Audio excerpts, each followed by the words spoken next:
एक घने जंगल में बरगद का एक बहुत बड़ा और पुराना पेड़ था। उसे पेड़ पर एक चीकू नाम की प्यारी चिड़िया और उसका पति दोनों मिलकर रहते थे।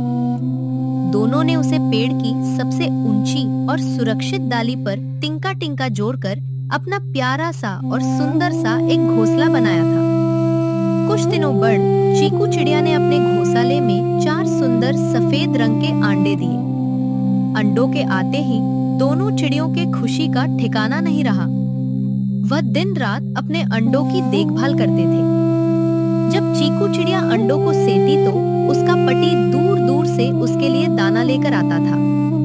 दोनों अपने बच्चों के बाहर आने का बेसब्री से इंतजार कर रहे थे।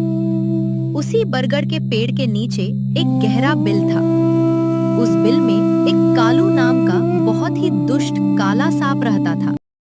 एक दिन जब दोनों चिड़िया दाने की खोज में बाहर गई हुई थी, सांप की नजर उसे पेड़ के ऊपर बने उस घोंसले पर पड़ी। उसने ने देखा कि घोंसले में चमकीले अंडे रखे हैं। सांप के मुंह में पानी आ गया। वो धीरे धीरे पेड़ पर चढ़ा और चिड़िया के सारे अंडे खा गया। जब चीकू और उसका पति अपने घोंसले पर वापस लौटे तो घोंसला खाली देखकर उनके होश उड़ गए। अंडों के छिलके नीचे गिरे थे। वो समझ गए कि यह कम पेड़ के नीचे रहने वाले सांप का ही है। चीकू अपनी सांतन को होने के गाम में जोर जोर से रोने लगी। सांप शक्तिशाली था, इसलिए चिड़िया उससे सीधे लड़ाई नहीं कर सकती थी। हर मनकर दोनों उसे पेड़ के पास रहने वाली एक बुद्धि और चतुर लोनी के पास गए।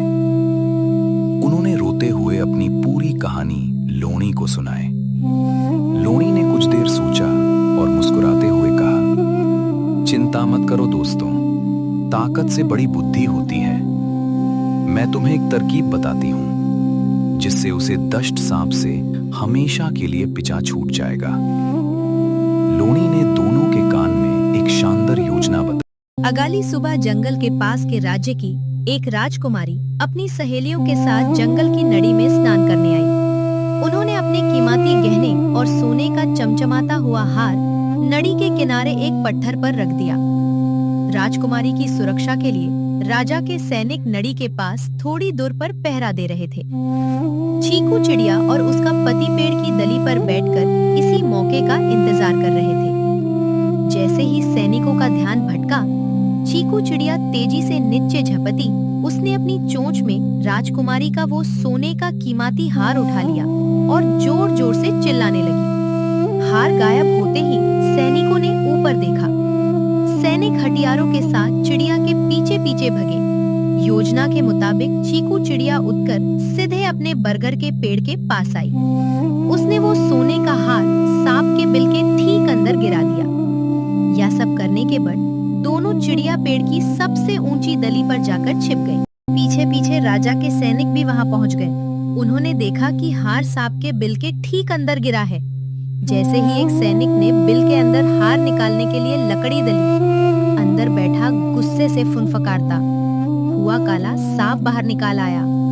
सैनिकों ने अपनी सुरक्षा और हार वापस पाने के लिए तुरंत अपनी तलवारों और भल्लू से उसे दुष्ट सांप का अंत कर दिया और तुरंत उसे वही ढेर कर दिया। सैनिकों ने हार उठाया और महल की तरफ लौट गए। चिड़िया और उसका परिवार अब हमेशा के लिए सुरक्षित था।